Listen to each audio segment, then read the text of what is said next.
ये है सेठी परिवार, जिनका सूर्यनगर मोहल्ले में एक अच्छा खासा मकान है और मोहल्ले में काफी इज्जत भी है। कावेरी के 2 बेटे हैं, आकाश जो बड़ा बेटा है और उसकी शादी विनीता से हो चुकी है, और उसकी एक बेटी भी है, और कावेरी का छोटा बेटा है विराट, जिसके लिए कावेरी अब लड़की ढूंढ रही है। विराट घर से ऑफिस जाने के लिए निकल रहा था। हाय विराट, तू तो दिन ब दिन बड़ा ही सोना होता जा रहा है। अब बड़ा हो गया है तो सोना तो होगा ही, और अब तो इसकी इंटरनेशनल कंपनी में नौकरी भी लग गई है। अरे वाह, ये तो तूने बड़ी अच्छी खबर सुनाई कावेरी। इस बात पे मिठाई तो खिला। अरे मिठाई तो खिलाऊंगी, लेकिन पहले इसके लिए कोई लड़की बता। अब विराट की शादी की उम्र हो गई है, बस अब मेरी छोटी बहू आ जाए तो हमारा परिवार भी पूरा हो जाएगा। अरे विराट के लिए लड़कियों की लाइन लगी होगी।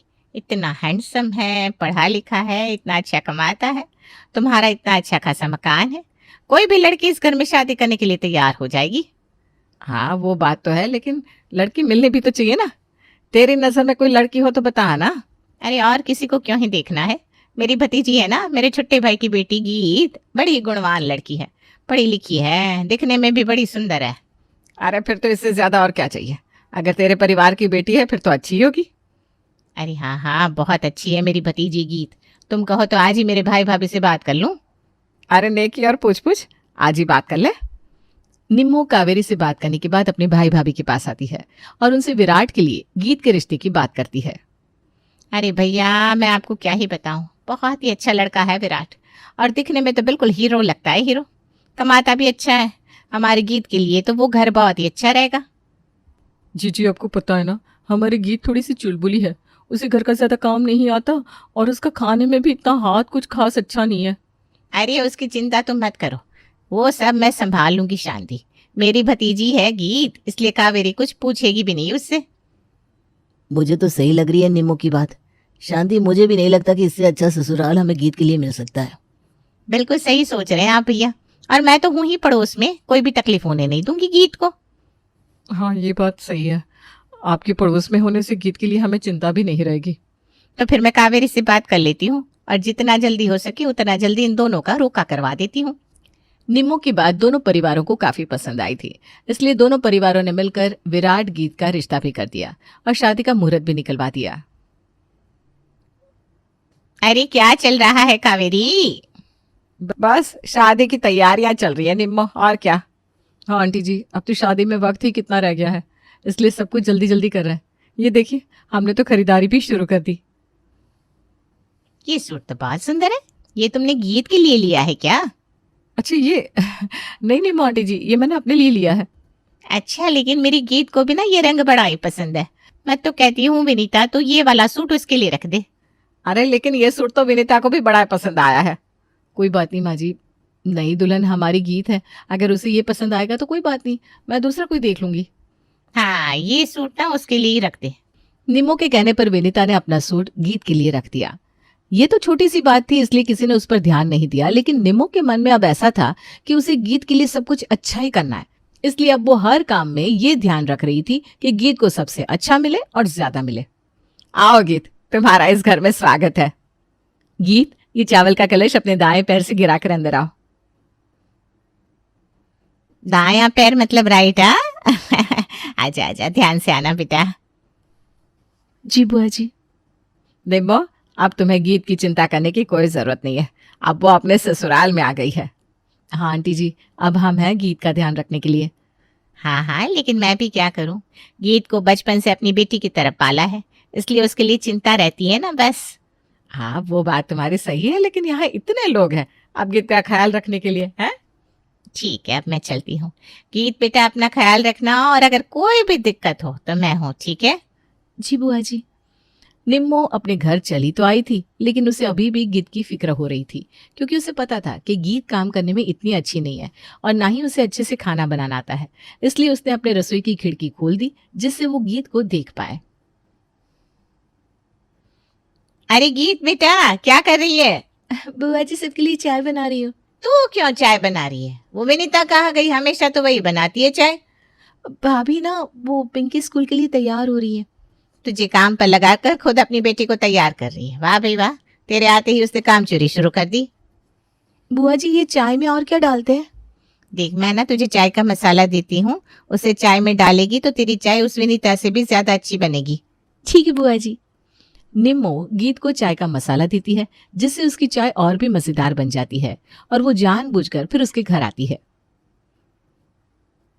माँ जी ये लीजिए चाय। अरे गीत, वाह क्या खुशबू आ रही है चाय की, मेरे घर तक आ रही है चाय की खुशबू तो। हाँ, ये बात तो सच है कि आज गीत ने चाय विनीता से भी कई गुना ज्यादा अच्छी बनाई है। मजा आ गया भाई पीकर इसे। अरे मेरी गीत है ही ऐसी, जो भी काम करती है बड़े दिल से करती है। चाहे उसका आज ससुराल में पहला दिन है, लेकिन देखो विनीता को कितना आराम दे रही है ना, खुद सारा काम कर रही है। हाँ, विनीता वैसे तो सुबह ही काम पर लग जाती है, लेकिन आज तो गीत ने सब कुछ संभाल लिया है। शाबाश बहू। और आज तो गीत की पहली रसोई भी है। आज हाँ, आज उसका पहला दिन है ना रसोई में, तो आज ही उसकी पहली रसोई करवा देंगे। पहले कुछ मीठा बनाएगी, फिर सबके लिए खाना बना देगी। अच्छा ठीक है, फिर मैं भी चलती हूँ। अरे तुम्हें क्या हुआ, तुम इतनी जल्दी में कहाँ जा रही हो? अरे मुझे भी तो तैयारी करनी पड़ेगी ना। तैयारी किस बात की? अरे मेरा मतलब है मुझे भी घर में खाने की तैयारी करनी है। निम्मो अपनी भतीजी गीत को इशारा करती है कि वो रसोई में आ जाए। गीत भी अपनी बुआ का इशारा समझ जाती है और रसोई में आती है। बुआ जी क्या बनाऊं आज खाने में? एक काम करते हैं, आटे का हलवा मैं बना कर देती हूँ और सब्जी भी, तो बस रोटियां और रायता बना दे। ठीक है बुआ जी। निम्मो गीत की पूरी मदद कर रही थी, जिससे ससुराल में उसका नाम विनीता से भी ऊंचा रह सके, लेकिन साथ ही साथ वो गीत के मन में विनीता के खिलाफ जहर भी भर रही थी। ये ले, सारा खाना बन गया है, अब जाकर सबको परोसते। हाँ थैंक यू बुआ जी। और सुन, तुम्हारी सास के सामने इस तरह जताना कि आज तो तुमने बहुत ज्यादा काम किया है और तेरी जेठानी ने कुछ नहीं किया, समझी? लेकिन मैंने तो सिर्फ खाना ही बनाया है, वो भी आधा तो आपने बना दिया, बाकी काम तो भाभी ने ही किया है। अरे तू ये सब समझती नहीं, तुझसे जितना कह रही हूँ करना उतना। ठीक है। गीत ने ठीक वैसा ही किया जैसे उसकी बुआ जी ने उससे करने को कहा था। उसने खाना भी परोस दिया और अपनी सास के आगे इस तरह जताने लगी जैसे उसने ही सब कुछ किया हो। आज तो गीत सच में बहुत थक गई है। विनीता, तुम्हें इसका हाथ बटाना चाहिए था ना। ऐसा नहीं होता कि तुम अब जेठानी बन गई हो तो कोई काम नहीं करोगी। माँ जी ऐसा नहीं है, मैं भी खाली नहीं बैठी थी, मैंने भी पूरा दिन काम ही किया है। कोई बात नहीं माँ जी, इसमें क्या हुआ, भाभी मेरी जिठानी है, मेरा कर्तव्य है काम करना। देख विनीता, कैसे वो अभी से तुम्हारा पक्ष ले रही है, कितनी अच्छी है। और तो और क्या खाना बनाया है तुमने गीत, सच में खाकर मजा ही आ गया बेटा। थैंक यू माँ जी। विनीता को इतने साल हुए हैं, फिर भी आज तक मैंने इतना स्वादिष्ट खाना नहीं खाया कभी। खाना तो मैं भी अच्छा ही बनाती हूँ माँ जी, लेकिन लगता है अब आपको अपनी छोटी बहू कुछ ज्यादा ही पसंद आने लगी है। अरे विनीता बेटा, ऐसे कैसे तू बात कर रही है अपनी सास से? हाँ, ऐसी बात नहीं करते बेटा।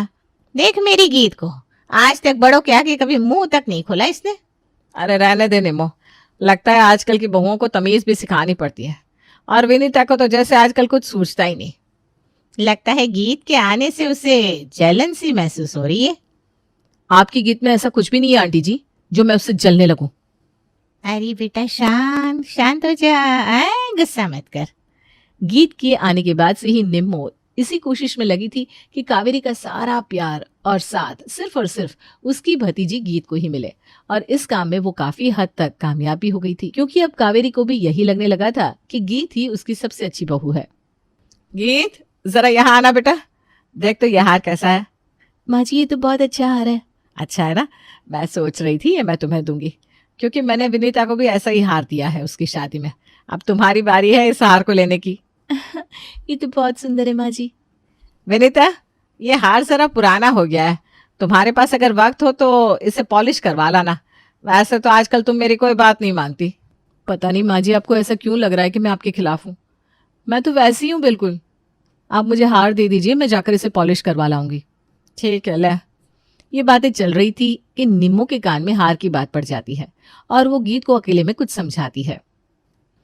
क्या हुआ बुआ जी, आपने मुझे यूं अकेले में क्यों बुलाया? अरे तू तो भोली की भोली ही रह जाएगी, अपनी जिठानी को इतना महंगा हार दे रही है, कहीं उसकी नीयत खराब हो गई तो। नहीं बुआ जी, भाभी के पास तो पहले से ही ऐसा वाला हार है, वो क्यों मेरा हार लेने लगी? अरे ठीक है नहीं लेगी, लेकिन तुझे अपनी सास को तो यही शक डालना है कि तेरी जिठानी की नजर तेरे हार पर है। लेकिन बुआ जी हम ये साबित कैसे करेंगे कि भाभी वो हार ले रही हैं? वह सब तू मुझ पर छोड़ दे। तू बस इतना काम कर कि अपनी सास के मन में विनीता के लिए शक का कीड़ा डाल दे। निम्मो के कहने पर गीत अपनी सास के पास जाती है और विनीता के प्रति उसके कान भरना शुरू कर देती है। माँ जी, आपको नहीं लगता कि हमने भाभी को वो हार पॉलिश करवाने के लिए देकर गलती कर दी है? मैंने अपनी आंखों से देखा कि वो उस हार को ना बड़ी गौर से देख रही थी और ये भी कह रही थी कि मेरा हार उनकी हार से काफी अच्छा है। क्या विनीता ऐसा कह रही थी? लेकिन मैंने तो तुम दोनों के लिए एक जैसा ही हार बनवाया है।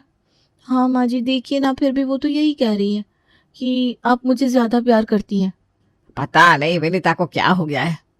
कावेरी और गीत बात कर रहे थे, तभी विनीता दौड़ते हुए आती है और घबराते हुए कहती है, माँ जी, वो हार मेरे रूम से पता नहीं कहाँ चला गया, मिल ही नहीं रहा है। लेकिन मैंने तो तुम्हें संभाल कर रखने के लिए दिया था ना। घर से वो हार कहाँ जा सकता है? अरे और कहाँ जाएगा विनीता, तुमने ये सही नहीं किया। हार की लालच में तुम इतना गिर जाओगी, मैंने तो सोचा ही नहीं था। निम्मो, तू यहाँ क्या कर रही है? और तुझे कैसे पता चला कि हम हार के चोरी होने के बारे में बात कर रहे हैं? तू तो अभी अभी आई है और गीत भी यहीं खड़ी है, उसने भी तुझे नहीं बताया। फिर तूने आकर सीधा कैसे कह दिया कि हार चोरी हो गया है? अरे वो तो मैं क्योंकि हार इन्होंने लिया है ना आंटी जी? क्या? मैं भला क्यों हार लेने लगी? मेरी बुआ जी हार क्यों लेने लगी? क्योंकि वो हमारे घर में फूट डलवाना चाहती है। उन्होंने ही तुमसे कहा था ना कि माँ जी के कान भरो, है ना? क्या हुआ, चौंक गई क्या? मुझे कैसे पता चला? क्योंकि माँ जी और मैंने तुम दोनों की बात सुन ली थी। हम दोनों बस तुम दोनों को रंगे हाथ पकड़ना चाहते थे। ये हार कोई असली नहीं है। वो तो भाभी, बुआ जी ने ये सब। निम्मो, ये तूने सही नहीं किया। तेरी भतीजी का नाम ऊंचा रखने के लिए तूने मेरे घर में आग लगा दी। गीत, आज के बाद तुम अपनी बुआ जी की बात नहीं सुनोगी। अब तुम्हारा घर ये है, हम तुम्हारा परिवार है, और अपने घर की बातें कभी भी बाहर वाले को नहीं बतानी चाहिए। इससे ही ससुराल में एक बहू का स्थान बना रहता है। और निम्मो, तुम अगर चाहती हो कि तुम्हारी भतीजी अपने ससुराल में खुश रहे तो उसकी मदद करना छोड़ दो। वो जैसी भी है अब हमारे घर की बहू है। जी माँ जी, मैं समझ गई हूँ। बुआ जी, आज के बाद आप मेरे ससुराल में दखल नहीं देंगी। अब मैं बुआ जी की बेटी नहीं, सेठी परिवार की बहू हूँ। आंटी जी, आप पड़ोसन हैं और पड़ोसन ही बनकर रहिए प्लीज। अब आपकी बेटी हमारे घर की छोटी बहू है और हम दोनों देवरानी जिठानी को कैसे चलना है हम खुद देख लेंगे। आपने आज तक जितनी मदद की है उसके लिए धन्यवाद। अरे मैं तो बस यूं ही वो बाय निम्मो, अब ये तुम्हारी बेटी का घर है और बेटी के घर बार बार आना अच्छा नहीं लगता ना। हाँ सही बात है। गीत को हम संभाल लेंगे। टाटा। हाँ चलती हूँ फिर। अच्छा गीत। बुआ मैं ठीक हूँ, मैं अपने ससुराल में सब संभालूंगी अब से। हाँ हाँ मैं भी यही कह रही थी बेटा। निम्मो के जाने के बाद गीत को एहसास होता है कि उसने आज तक अपनी बुआ की बातों में आकर कितना गलत किया था, इसलिए वो शर्मिंदा महसूस कर रही थी। मुझे माफ कर दीजिए भाभी और माँ जी, मैंने ये सही नहीं किया। मुझे बुआ जी की बातों में नहीं आना चाहिए था। कोई बात नहीं बेटा, गलती तो सबसे होती है। मैंने भी तो विनीता को गलत समझ लिया था। लेकिन आपको कैसे पता चला कि बुआ जी है इन सब के पीछे? सच बात यह है कि माँ जी और मुझे पहले से ही पता था, जब से तुमने वो खाना बनाया था। मैं कुछ समझी नहीं। हमने निम्मो के हाथ का खाना कई बार खाया है, इसलिए हमें पता था कि ये खाना तुमने नहीं निम्मो ने बनाया था। इसका मतलब आपको और भाभी को पहले से सब कुछ पता था? हाँ, लेकिन हमें लगा कि शायद आंटी जी सुधर जाएंगी, लेकिन वो नहीं सुधरी, इसलिए हमें उनके साथ ये खेल खेलना पड़ा। इसलिए अब से तुम अपनी बुआ जी की बेटी नहीं, इस ससुराल की बहू बन के रहोगी। तुम्हें कुछ भी नहीं आता हो तो हम तुम्हें सिखा देंगे, पर तुम्हें अपनी बुआ जी से कहने की कोई जरूरत नहीं है। मैं समझ गई माँ जी।